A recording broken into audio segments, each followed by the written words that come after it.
여러분, 2026년이 되면요, 사이버 보안의 판이 완전히 바뀝니다. 예전처럼 해킹 한 번 당하고 끝나는 그런 단발적인 사건은 이제 옛날 얘기예요. 지금은 온갖 종류의 위협들이 한데 뒤섞여서 거대한 퍼펙트 스톰을 만들어내고 있거든요. 과연 이 폭풍의 정체는 뭘지, 그리고 우리는 여기서 어떻게 살아남아야 할지 지금부터 같이 한번 파헤쳐보죠. 자, 이 질문이요. 앞으로 다가올 2026년 보안의 모든 걸 꿰뚫는 아주 핵심적인 질문입니다. 한번 생각해 보세요. 그냥 강도 한 명도 무서운데 만약에 금고 터는 전문가, 도주 전문가, 해킹 전문가가 한 팀을 이룬다면 어떨까요? 와, 이건 뭐 영화에서나 보던 얘기잖아요? 근데 지금 사이버 세상에서 진짜 이런 일이 벌어지고 있다는 겁니다.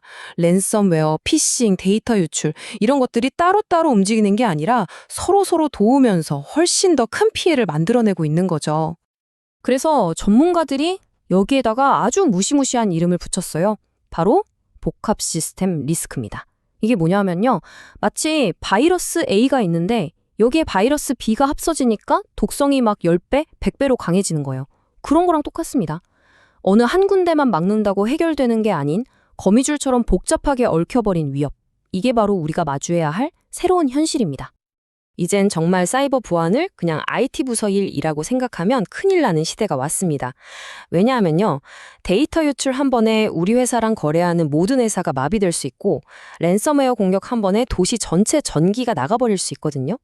이건 이제 뭐 돈을 좀 잃는 수준의 문제가 아니에요. 회사가 망하냐 사느냐, 그야말로 생존의 문제가 된 거죠.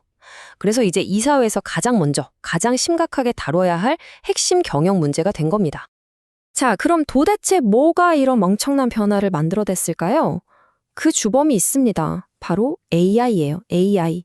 AI가 등장하면서 이 사이버 전쟁의 뭐랄까, 룰 자체가 바뀌어버린 거예요. 공격하는 쪽이든 막는 쪽이든 양쪽 손에 이전에 없던 어마어마한 무기를 쥐어준 거죠. 진짜 강력한 게임 체인저가 나타난 겁니다. 여기 표를 한번 보세요. AI의 이 무서운 양면성이 딱 드러나죠. 공격자들은 AI를 써서요, 알아서 방어벽 약점을 찾아 공격하는 똑똑한 악성 코드를 만들고요. 심지어 우리 회사 사장님 목소리를 딥페이크로 똑같이 만들어서 김대리 빨리 이쪽으로 송금해, 이렇게 사기를 친다니까요. 와, 근데 방어하는 쪽도 가만히 있지는 않죠. AI를 이용해서 사람이면 절대 못 찾는 아주 미세한 해킹 신호를 순식간에 잡아내고 바로 기계의 속도로 막아버리는 거예요. 이건 뭐 보이지 않는 AI 군비 경쟁이라고 밖에는 설명이 안 돼요. 근데 여기서 끝이 아니에요. 더 무서운 건 이제 해커들이 AI의 뇌, 그러니까 AI 모델 자체를 공격하기 시작했다는 겁니다. 프롬프트 인젝션은 뭐냐면 AI한테 교묘하게 질문을 던져서 회사 기밀 정보를 술술 말하게 만드는 거고요.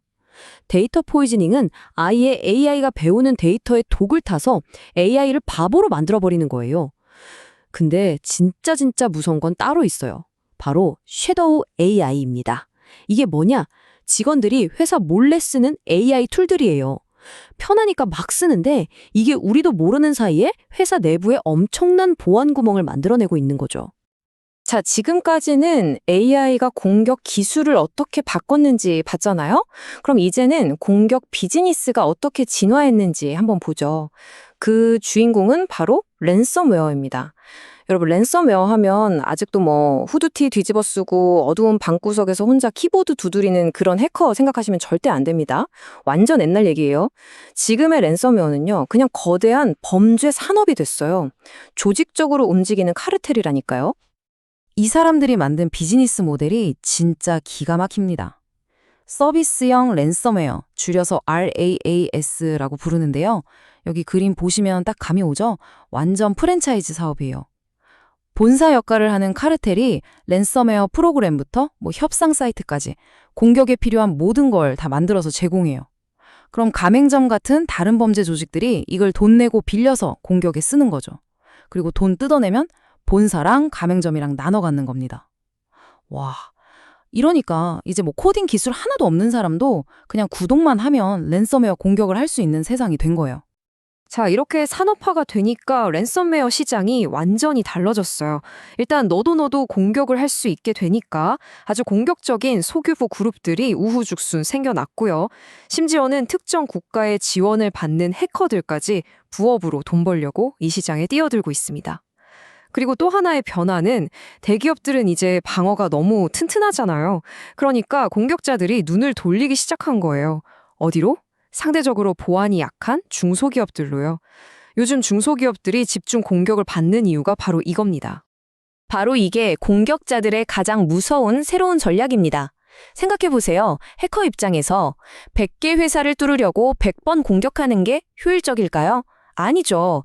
그 100개 회사가 전부 다 쓰는 어떤 프로그램이 있다면 바로 그 프로그램을 만든 회사, 즉 공급망의 맨 꼭대기 한 곳만 뚫으면 끝나는 거잖아요. 한 방에 100개, 수백 개 회사를 동시에 감염시키는 거죠. 이야, 진짜 가성비 최고인 도미노 전략인 겁니다.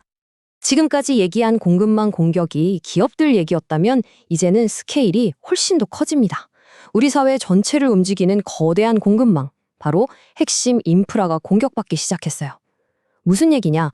해커들이 이제 우리의 공장, 병원, 심지어 전력망 같은 것들을 직접 노리기 시작했다는 겁니다. 이 차트가 바로 그 증거예요. 랜섬웨어 공격을 가장 많이 받는 산업 1, 2, 3위. 제조업, 헬스케어, 에너지. 이 세 곳의 공통점이 뭘까요? 맞습니다. 바로 여기가 멈추면 우리 사회 전체가 멈춘다는 거예요. 스마트 공장이 멈춰서 물건 생산이 안 되고 병원 시스템이 다운돼서 수술을 못하는 상황. 상상이 가세요? 이건 이제 단순히 돈을 뜯어내는 걸 넘어서 우리 사회 전체를 인질로 잡는 거나 마찬가지입니다. 아니 근데 어떻게 이런 곳을 공격할 수 있게 된 걸까요? 바로 IT와 OT가 만났기 때문입니다. 말이 좀 어렵죠? 쉽게 말해서 원래 공장이나 발전소를 돌리는 제어 시스템, 이게 OT인데요. 이건 외부 인터넷이랑 완전히 분리돼서 엄청 안전했어요. 그런데 이걸 효율적으로 관리하겠다고 사무실에서 쓰는 인터넷망, 즉 IT에 연결해버린 거예요. 비유하자면 튼튼한 성벽으로 둘러싸인 요새였는데 편리하니까 하면서 성 밖으로 다리 하나를 그냥 놓아버린 셈이죠. 이제 해커들은 뭘 할까요? 당연히 그 다리를 건너서 사무실 컴퓨터를 통해 발전소까지 멈춰버릴 수 있게 된 겁니다.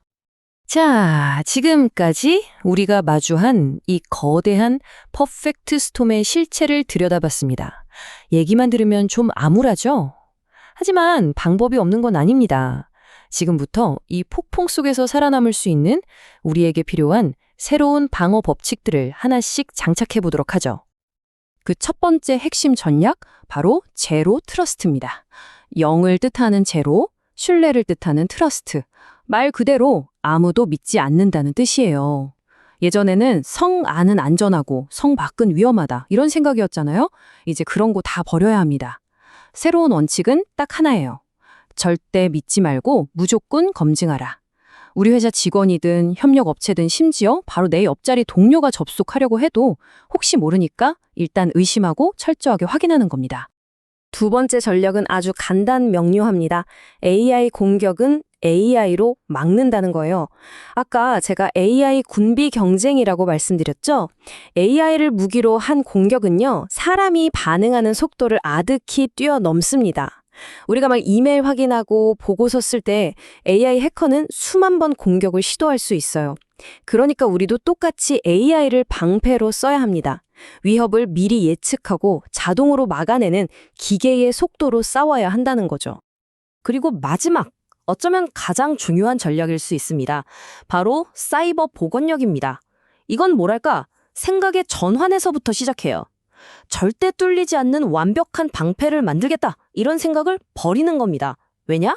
결국 언젠가는 뚫릴 수밖에 없거든요.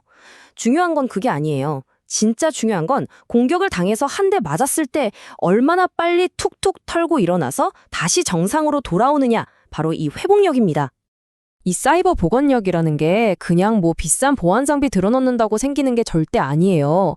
공격을 최대한 빨리 알아채고 최대한 빨리 정상으로 복구하고, 그리고 우리가 이번에 이렇게 당했구나 하고 배워서 다음엔 더 잘 막는 이런 선순환을 만드는 거죠.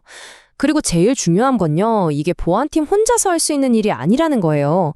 마케팅팀, 재무팀, 영업팀, 회사 모든 구성원이 우리 일이라고 생각하고 함께 훈련하고 대비해야 합니다.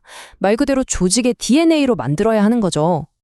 바로 이 문장이 핵심을 말해주고 있습니다. 2026년의 목표는 완벽한 방어가 아니에요. 한 대 세게 맞더라도 쓰러지지 않고 계속해서 우리 할 일을 할 수 있는 시스템. 그런 시스템을 만드는 게 진짜 목표인 겁니다. 자, 오늘 이야기의 핵심을 한번 정리해 볼까요? 우리는 이제 더 이상 튀어나오는 해커 하나하나를 막는 두더지 잡기 게임을 하고 있는 게 아닙니다. 여러 위협이 합쳐진 거대한 폭풍, 복합 시스템 리스크라는 괴물과 싸워야 하는 거죠.